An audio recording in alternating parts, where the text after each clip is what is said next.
Revenim în transmisiune directă pentru a urmări festivitățile de premiere de la Cerc și Minge.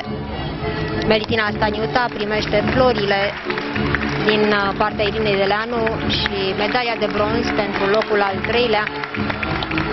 Finala a fost câștigată de Iana Cudriavțeva, urmată de Margarita Mamun, iar acum imnul Rusiei pentru câștigătoarea acestei finale la Cerc.